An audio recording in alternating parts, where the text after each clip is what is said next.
이번 세션의 주제는요, 도시 공간의 혁신, 도심 항공 모빌리티 UAM입니다. 대도시 집중이 가속화되면서 교통 혼잡과 이산화탄소 배출에 따른 기후 변화 문제가 심각하게 대두가 되고 있는 현 상황입니다. 최근 이런 문제를 개선하기 위한 방안으로 도심 항공 모빌리티 UAM이 대두가 되고 있는데요. 하늘길을 활용하는 새로운 교통수단의 개발은 도시 공간의 혁신을 가져올 것이라고 예상이 되고 있습니다.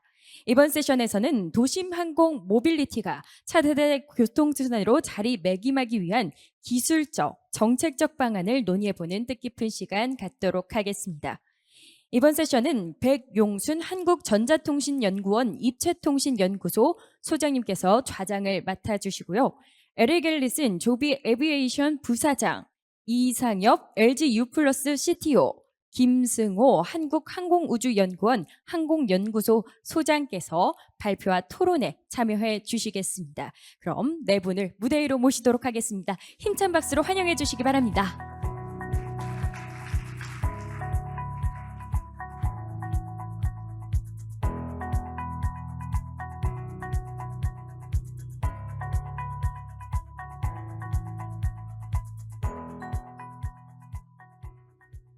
네, 그럼 백용순 소장님께 진행 부탁드리도록 하겠습니다.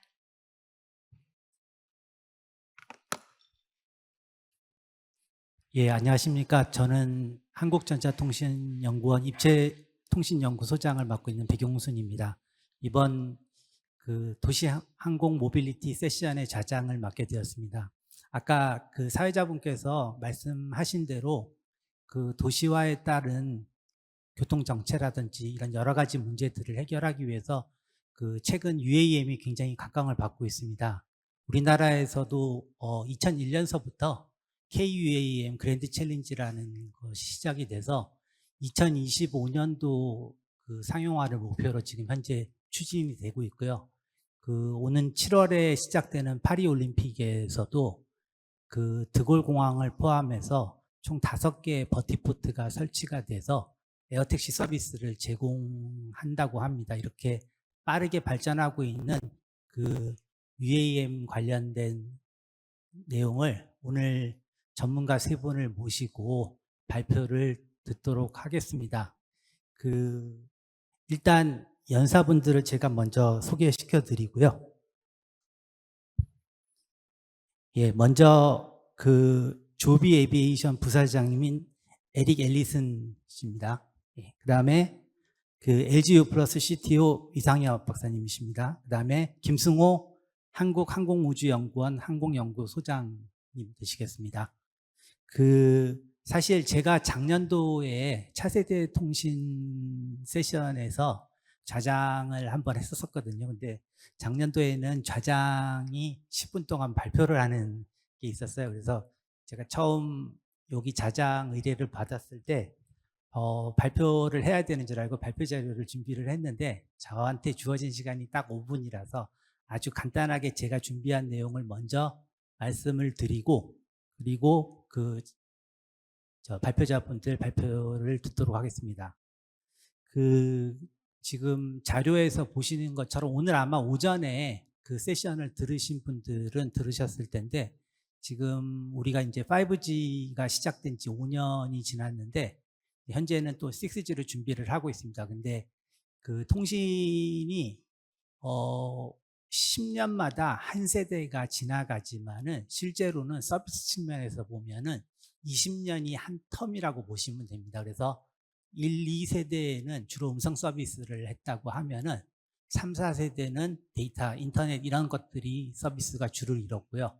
그 다음에 5G서부터는 컨버전스, 디지털 융합의 시대라고 하고 있습니다. 물론 이제 5G가 시작한 지 5년이 지났지만은 사실은 이 컨버전스에 대한 서비스가 제대로 시작이 되지 않아서 특히 국내 같은 경우는 뭐 여러 가지 불만이 있는데 실질적으로는 이제 메타버스라든지 자율주행차라든지 IoT라든지 특히 오늘 얘기하는 이런 UAM 서비스 같은 것들이 본격적으로 5G, 6G 시대가 되면은 통신이 지원을 통해서 서비스가 이루어질 것으로 생각을 하고 있습니다.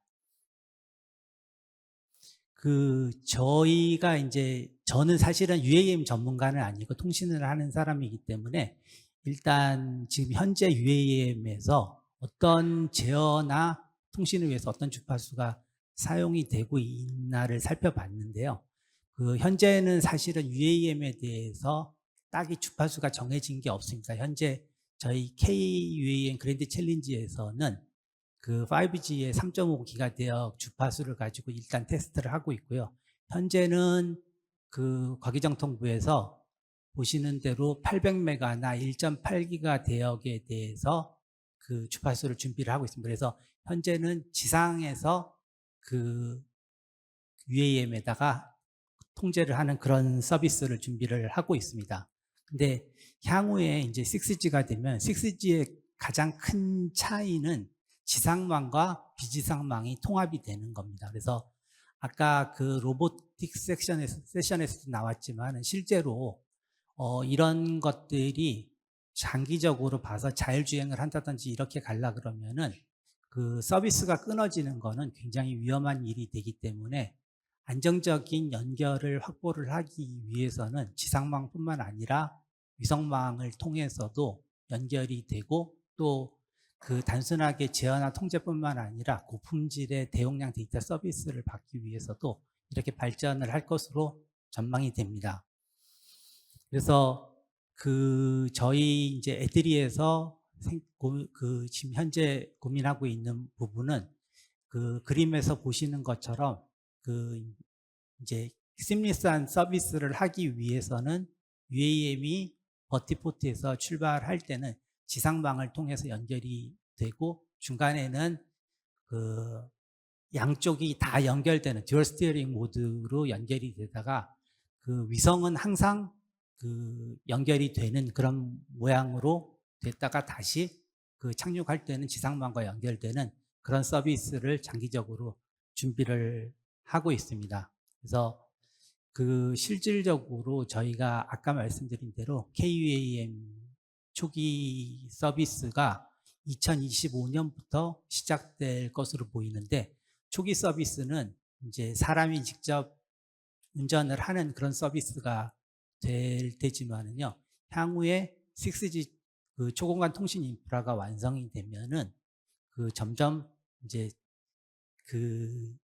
자율주행으로 발전을 해서 2035년쯤 되면은 굉장히 많은 수의 UAM이 실제로 도시 상공을 다닐 것으로 예상이 되고요. 이런 부분에서는 자율주행 서비스를 하기 위해서는 이제 통신이나 관제 측면에서는 지상망뿐만 아니라 위성과 같이 결합된 이런 통신 서비스가 이루어질 것으로 전망을 하고 있습니다. 예, 제가 이상으로 간단하게 발표를 마치도록 하겠습니다. 예, 그러면은 첫 번째 연사 발표가 있겠습니다. Dr. Ellison, please proceed to the podium and begin your presentation.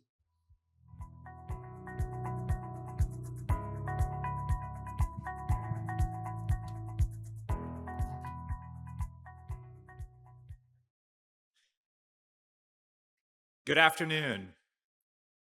I'm thrilled to be here. Every time I travel to Seoul, it's an amazing city, and it's really a great opportunity to speak to all of you today.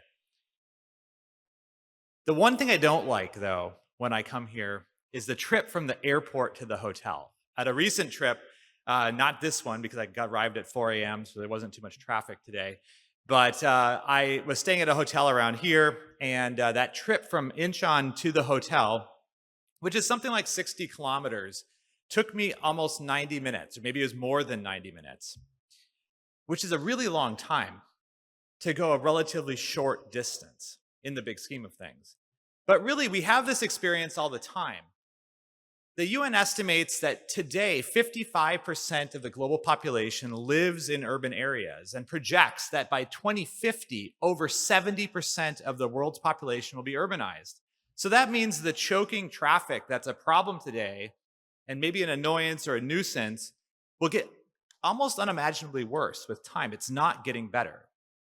To put some numbers on it, in the San Francisco Bay Area alone, which is where Joby Aviation is based, commuters waste something like 360 million hours per year sitting in traffic.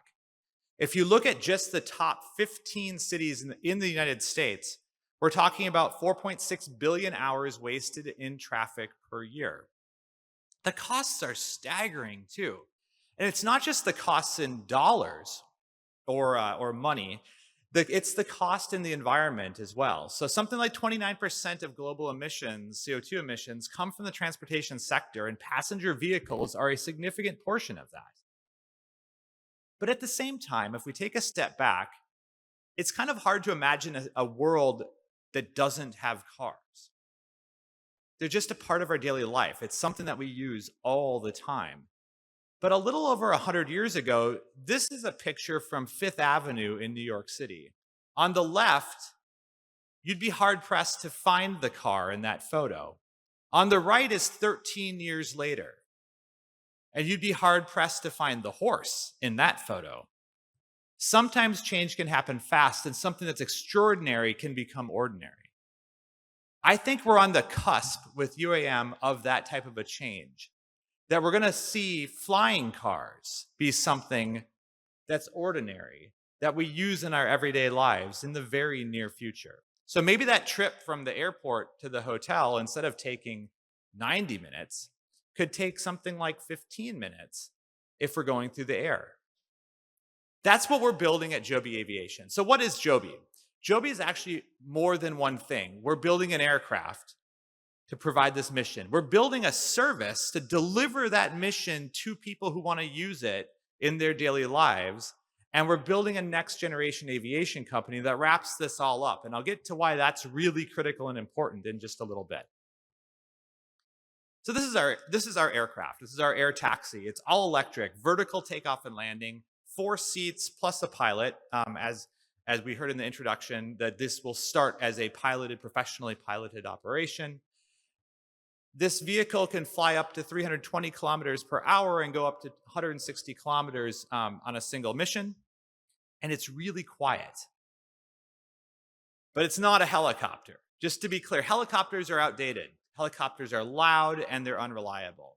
This is a new type of technology that combines the efficiency of electric flight with the efficiency of an aircraft to make a totally new way to take off and land vertically and access daily trips in a way that's economical as well as environmentally conscious, all with 0 emissions.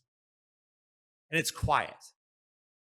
So it's much more the sound of trees rustling, wind in the leaves, as opposed to the traditional sounds that you might hear from aircraft. And to show this, hopefully the sound works, I've got a video that we took a couple of years ago.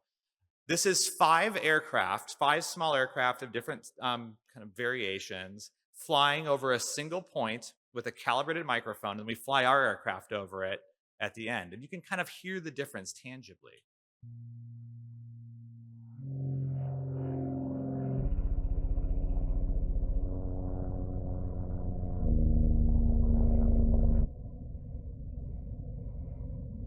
It's a little bit different, isn't it?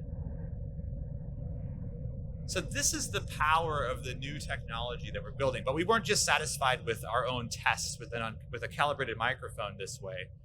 We actually worked with NASA in late 21 to be the first company to fly under the NASA national campaign.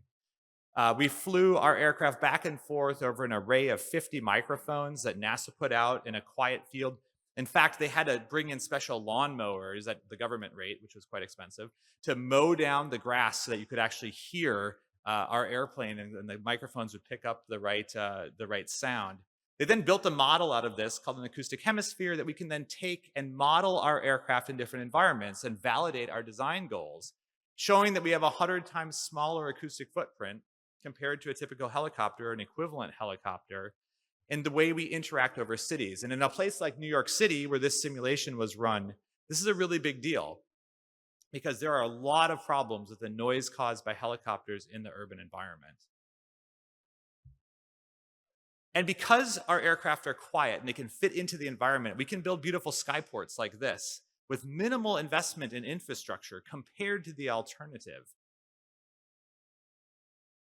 because it's really important that we are able to build out a network of skyports in the right way so that we can connect communities. Because every new skyport that you add into a network actually connects you to all the existing ones. It's way more efficient than building out tunnels and bridges and roads, the infrastructure costs that are so typical of ground-based infrastructure that we're familiar with.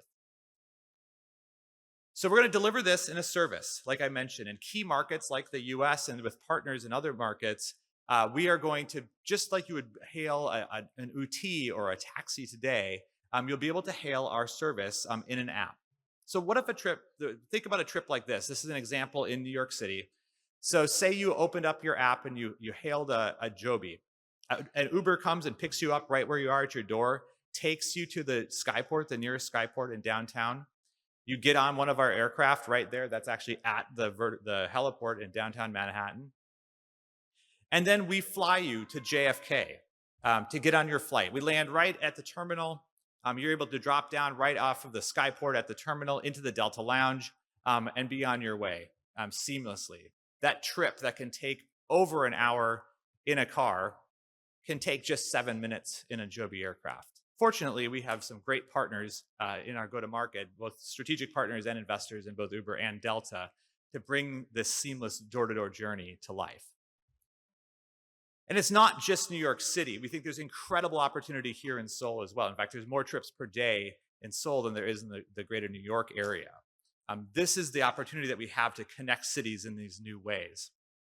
And so we partnered with SK Telecom to bring this service, bring this type of opportunity of flying on a daily basis to life here in Korea. And we're coming sometime soon as part of the KUM Grand Challenge, the GC1, which will start in Gohang. So people really don't like to be stuck in traffic. It's one of the things that ranks highest on the unhappiness list of what you do on a daily basis. But if you could get that time back, if you could have that hour and a half back that so many people spend per day in traffic, what would you do with it? What would you do with that extra time? Would you spend it with your family and your friends? Would you read more? Would you invent more? Really, this is all about productivity. Every revolution in technology brings incredible enhancements in productivity. And I think that's why this is such an exciting field. This is such an exciting opportunity for people, not just here in Korea, but all around the world. This idea of UAM or flying cars or air taxis, that the opportunities for productivity are nearly endless. And it's really, really exciting to think about connecting corporate campuses to entertainment or retail locations, to entertainment zones like stadium complexes or to amusement parks. What if getting there was as inspiring as being there? That's what we're trying to achieve. And it lets us then think about, how do you redesign cities? How do you take what could be a concrete jungle in a place like Los Angeles, and instead of building more and more freeways, what if you could reclaim some of the freeways and actually make it green again, but still maintain the connectivity that you have to the other parts of the city, to the other parts of the state? One of the things that's best about being at Joby is I get to show this amazing machine and show how inspiring it is. Seeing really is believing.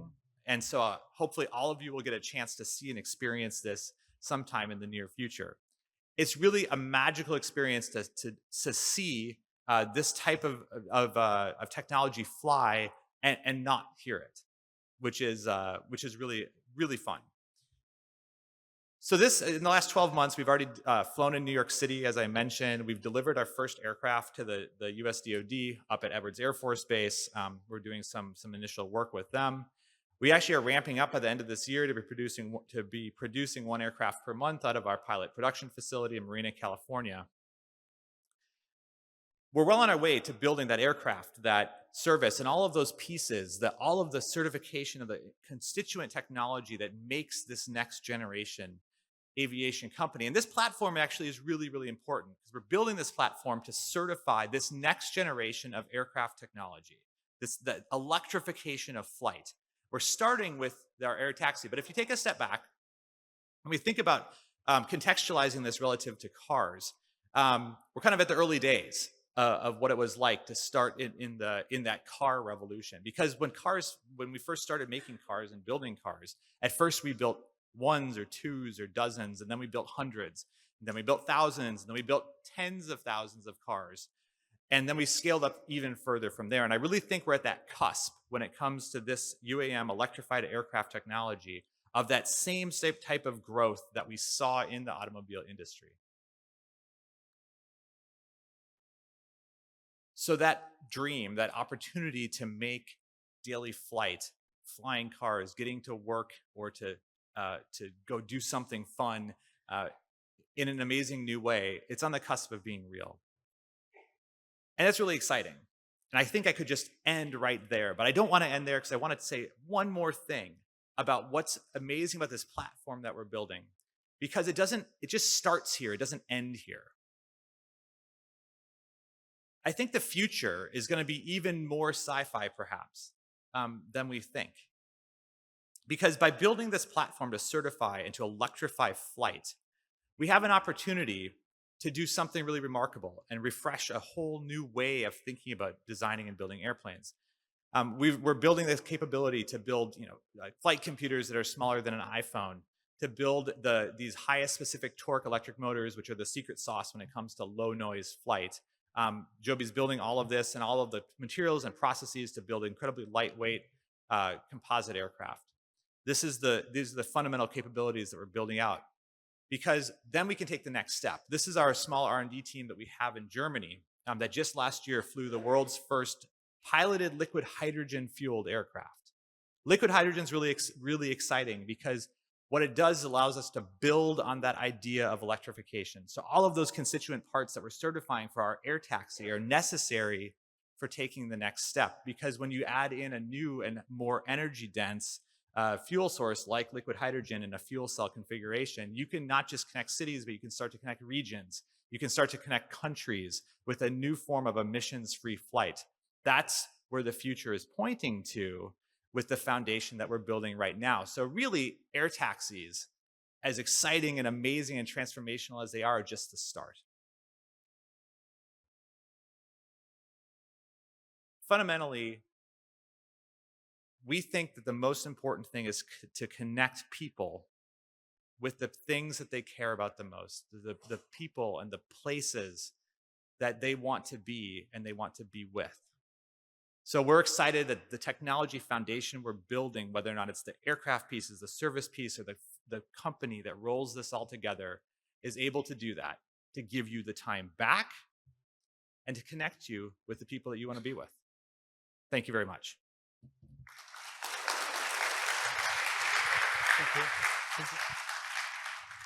김승호 한국항공우주연구원 항공연구소 소장님 발표가 있겠습니다.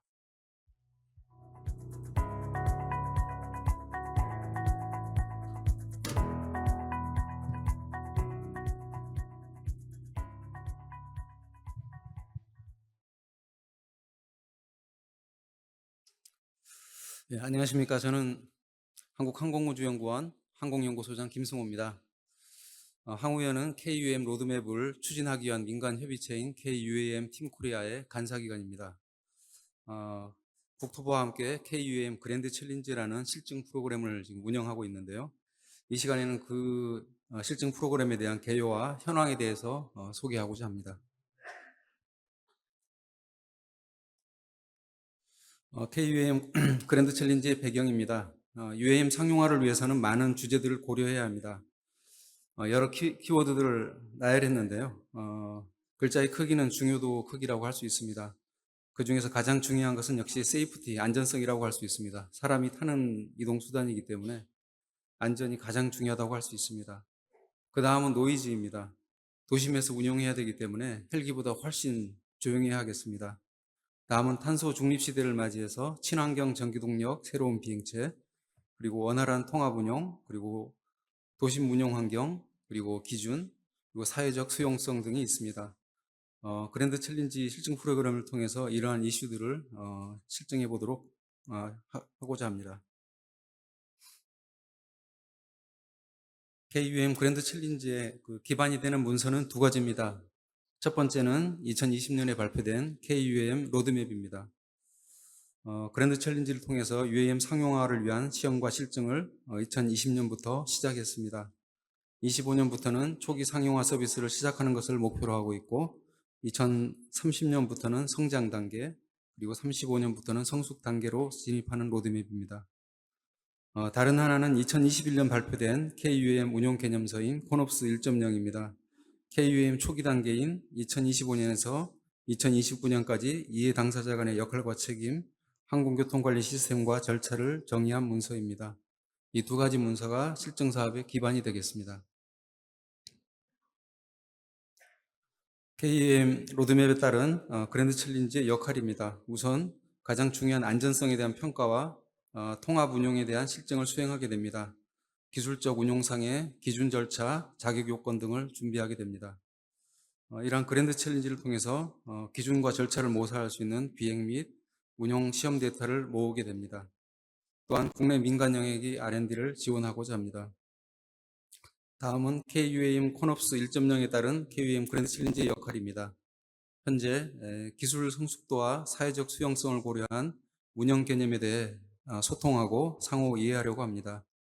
콘옵스 1.0을 기본으로 한 통합 운영 실증을 수행하고 초기 상용 서비스를 위한 최소 요구 사항을 제공하게 됩니다. 그랜드 챌린지의 목표는 다음과 같습니다.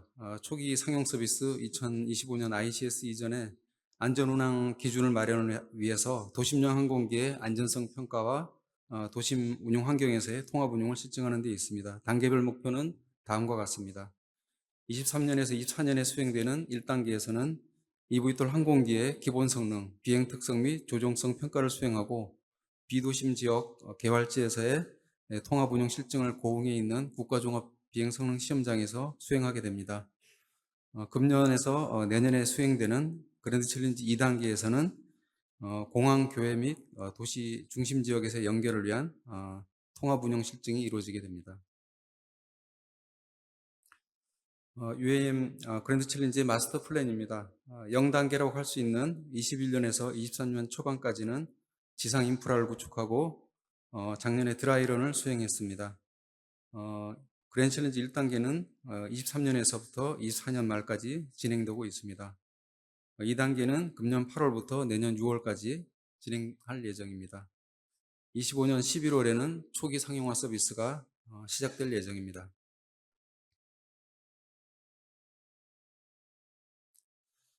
그랜드 챌린지 1단계 범위입니다.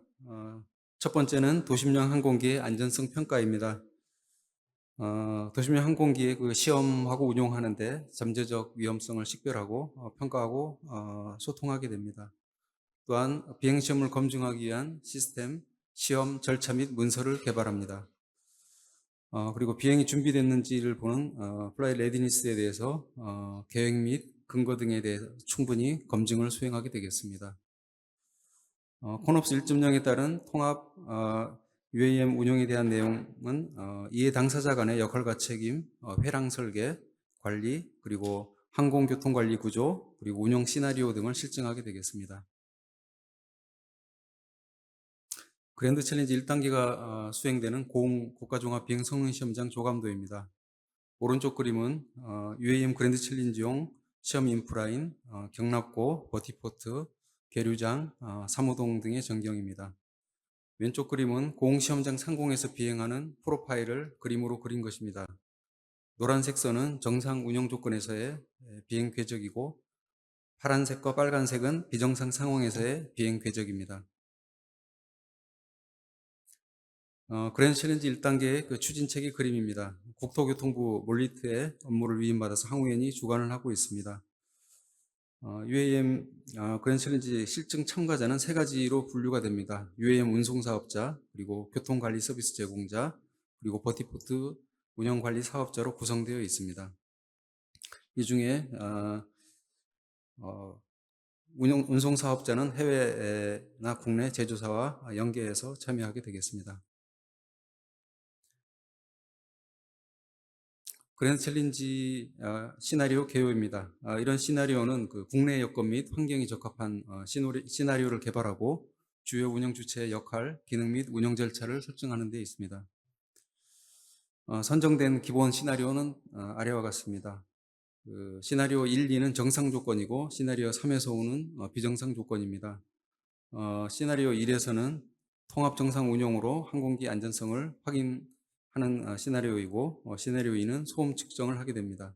시나리오 3에서는 비정상 상황에 대한 대응 능력, 그리고 4에서는 비정상 상황 시연, 그리고 시나리오 5에서는 충돌 관리로 구성되어 있습니다.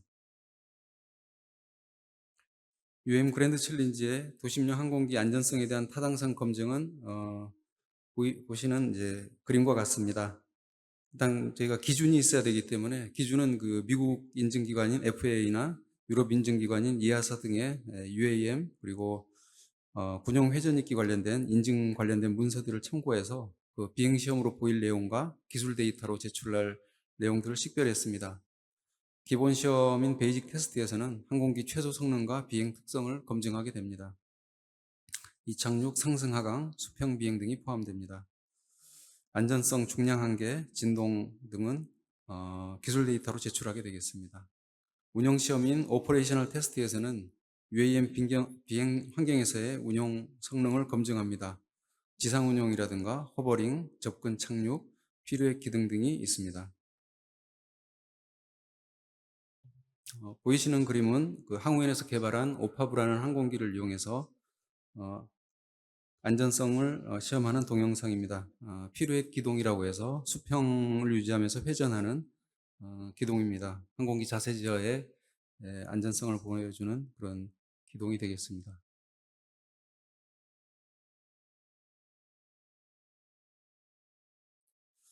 그랜드 챌린지 1단계에서는 또 가장 중요한 도심 항공기에서 중요한 그 소음 관련된 운용 환경 소음 측정 시험을 하게 되겠습니다. 운영 환경 소음을 분석할 때 소음원으로 사용될 소음 방구 노이즈 헤미스피어를 생성하게 됩니다. 소음 방구 생성을 위한 소음 측정 테스트 장면이고요. 84개의 마이크어레이 시스템과 실시간 음향 신호 측정, 네트워크 통신을 이용한 분산 측정 시스템, 그리고 마이크 마스트와 기상 마스트 등으로 구성되어 있습니다. 항우연에서 개발한 OPPV 항공기를 이용한 소음 측정 테스트 내용입니다. 플라이오버 비행이라든가 이륙 접근 조건에서의 소음을 측정했고 음향 전파 이론을 이용해서 소음 방구를 계산했습니다. 향후 도시 소음 시뮬레이션을 수행하는 데 활용이 될 예정입니다. 그랜드 챌린지 시나리오의 구조적 다이어그램입니다. 정상, 비정상 조건으로 구성되어 있고요. 그다음 정상 조건 중에는 개발 시험, 통합 정상, 소음 측정 시험 등이 있습니다.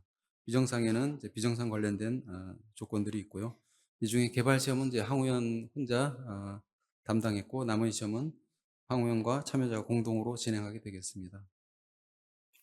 그랜드 챌린지 1단계 인프라입니다. 이 중에 연두색으로 표시된 인프라들은 항우연이 구축한 설비이고 나머지는 참여자가 준비하게 되겠습니다. 테스트 사이트에는 행거라든가 계류장, 그리고 최종 이륙 및 접근 구역 파토, 그리고 비상 착륙 장소 등으로 구성되어 있습니다. 운영 시스템에는 그랜드 챌린지 통제 모니터링 시스템에 사용하는 여러 가지 설비들과 운영 시스템으로 구성되어 있습니다. 다음 통신항법 감시 CNS에는 기체 탐정, CNSI 통합 설비 등 여러 모니터링 시스템들이 장착되어 있습니다. 지원 설비에는 기상 측정, 소음 측정, 그리고 GNSS 증강 시스템, 충전 설비 등으로 구성되어 있습니다. 그랜드 챌린지 1단계 통신 네트워크입니다. 항공기의 그 기체 탑재형 CNS 시스템에는 5G LTE 모듈, 그리고 ADS-B 발신기, GNSS 수신기가 있습니다. S바스나 GNSS 위성 정보를 통해 위치 정보를 받게 되고 5G 통신망을 통해서 위치 보정 정보, 노탐, 공역 정보 등을 지상에서 받게 되어 있습니다.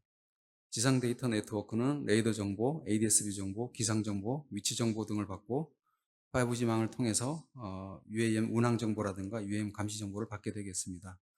스위임이라는 시스템을 통해서 이해 당사자들 간의 노탐, 항로 이탈 경고, 운항 정보, 레이더 정보 등을 제공하게 되겠습니다.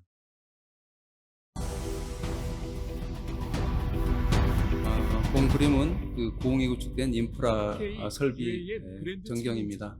한국형 도시망공 교통의 비상을 시작합니다. K-UAM 실증단지는 도심항공 모빌리티 비도심지 실증을 위해 이착륙 및 주기를 위한 시설 및 인프라를 구축했습니다.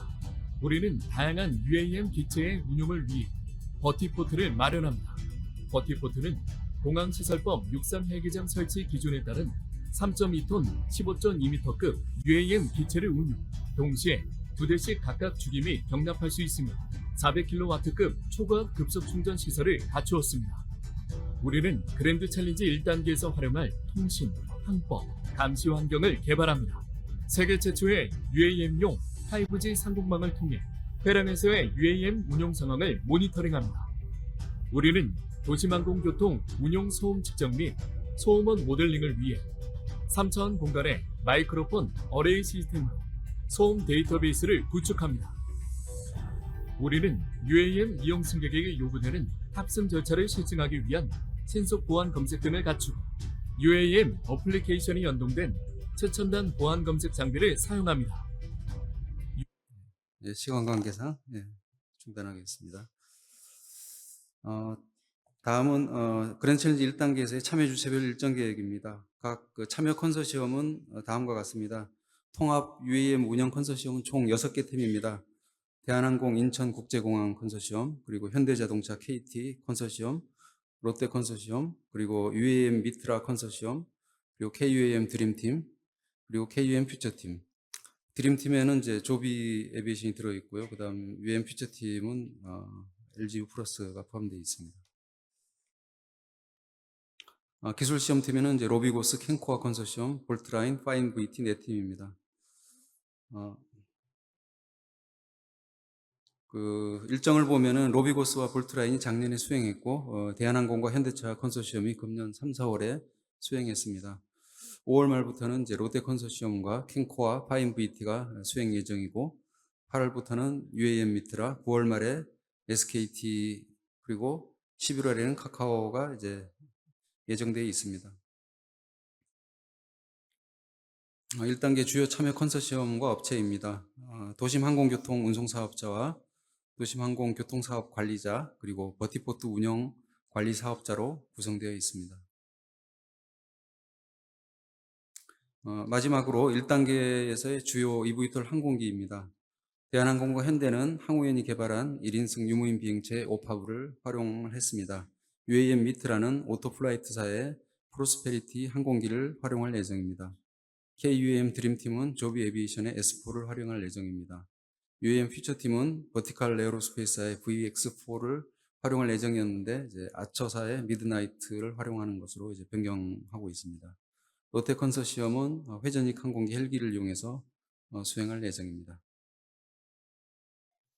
경청해 주셔서 감사합니다.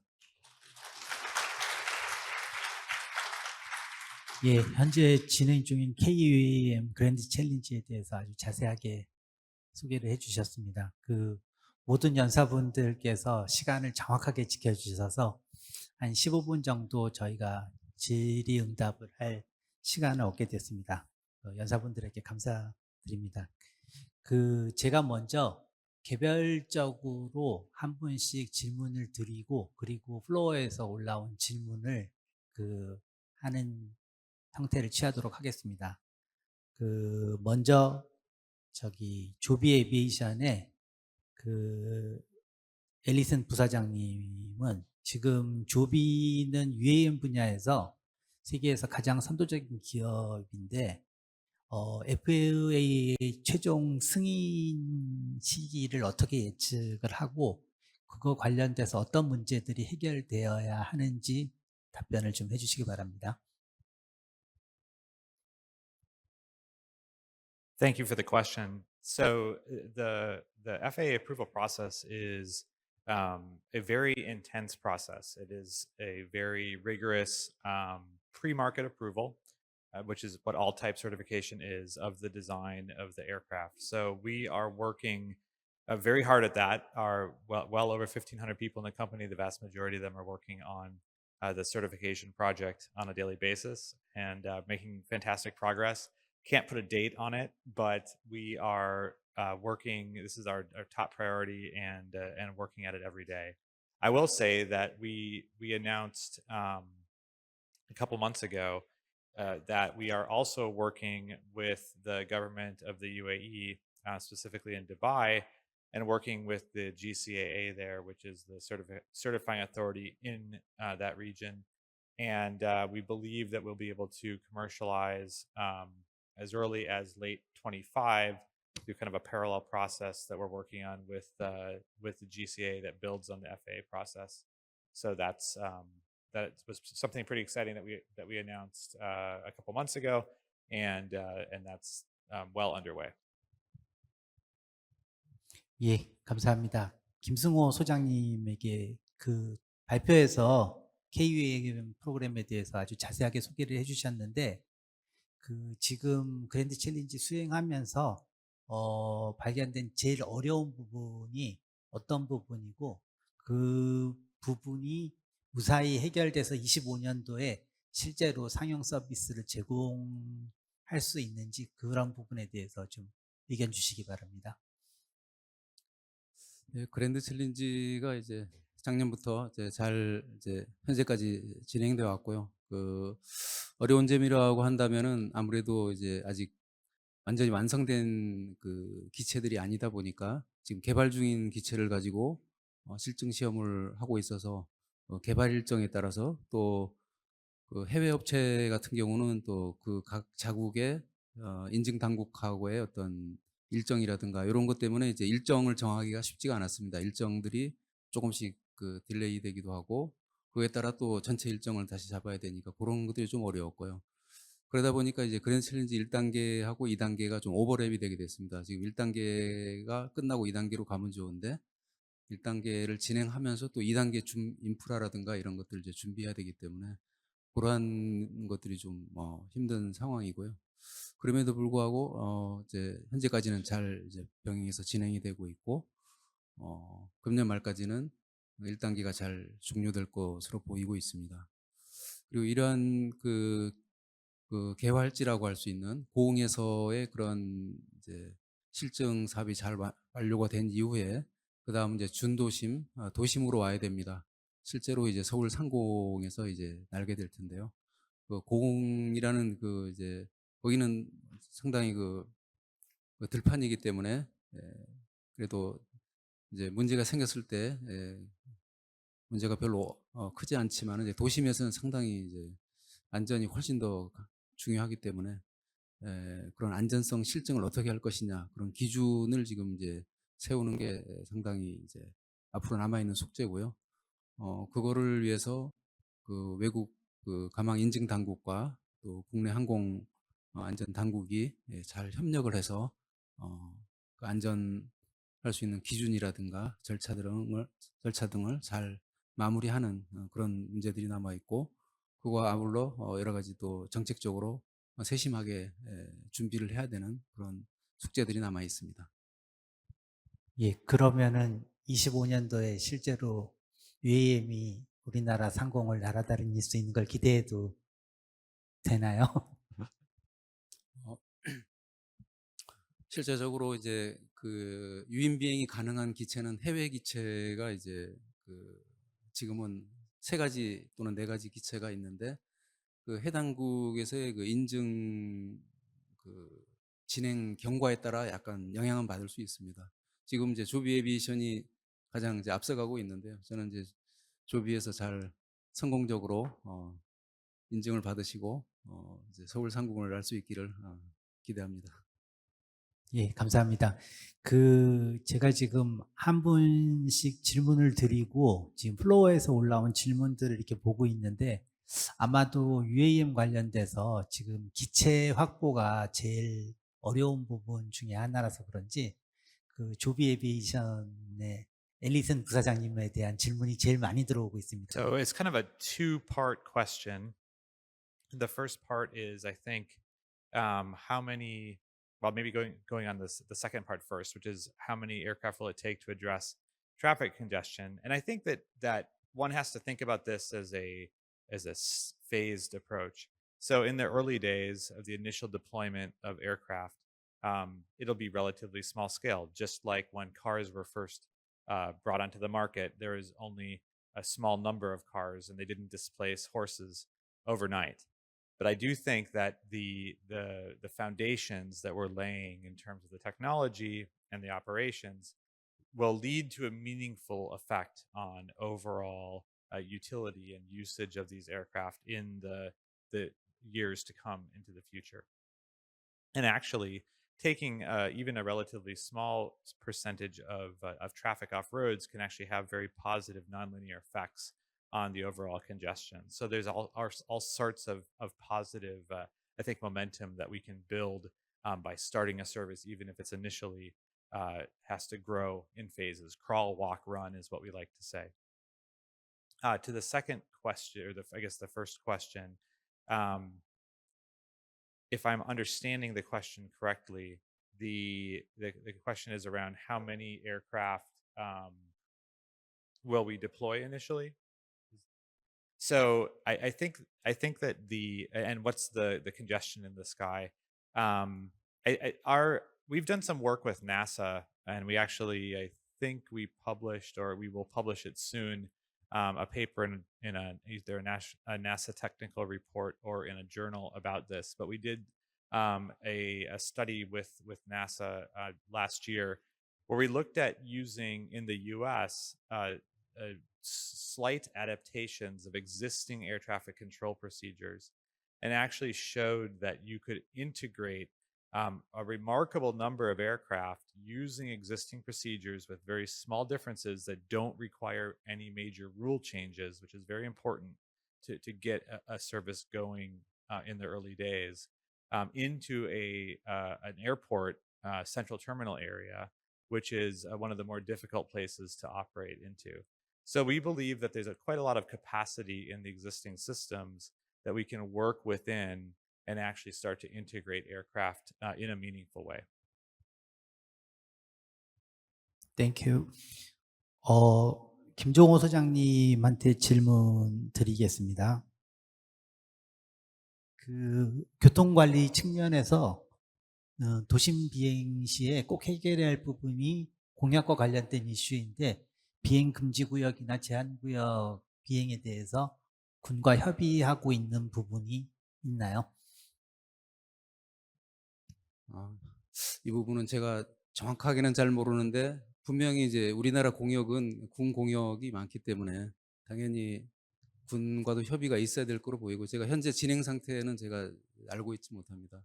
하지만은 당연히 이러한 그런 회랑 설계를 한다든가 할 때는 그런 관련된 모든 기관과 협의를 해서 정해야 될 거로 생각됩니다.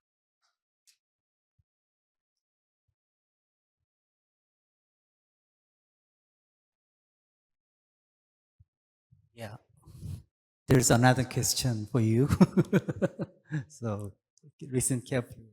Please answer the question.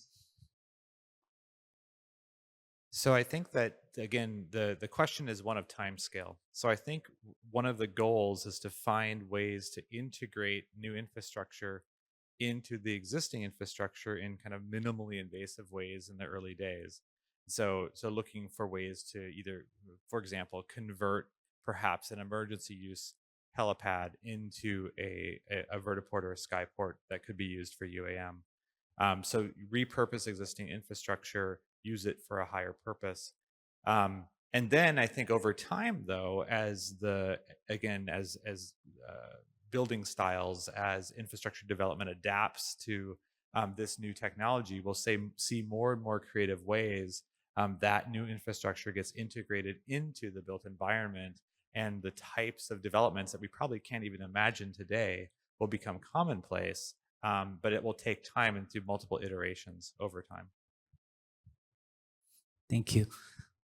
시간이 다 된 관계로 이제 마무리를 해야 될 것 같은데요. 사실은 저도 그 UAM이 정말로 2025년도에 그 상용화가 될 수 있을까, 이런 부분에 대해서 회의적인 생각을 많이 했었었는데, 금년도 그 3월에 있었던 이제 그 스페인의 통신학회에서 제가 그 SK텔레콤에서 운영하고 있는 UAM을 한번 시뮬레이션 하는 걸 타봤습니다. 근데 정말로 그게 가능하다 그러면은 굉장한 도움이 될 것 같더라고요. 그래서 네, 어쨌든 오늘 세 분 전문가와 그 발표를 듣고 이야기를 나누는 동안에 정말로 UAM이 우리 옆에 성큼 왔구나 하는 것을 느낄 수 있는 시간이었습니다. 예, 그 바쁘신데도 참석해 주셔서 경청해 주신 청중분들한테 감사드리고 연사분들한테 다시 한번 감사 인사드립니다. 예, 감사합니다. 네, 감사합니다. 네, 차세대 통신의 결합과 또 각종 인프라 접목 등 이 UAM을 구현하기 위한 다양한 방안에 대해서 다각도로 함께 논의해본 뜻깊은 시간이었던 것 같은데요. 수고해주신 백용순 소장님과 또 연사 여러분께 다시 한번 감사 인사드리겠습니다.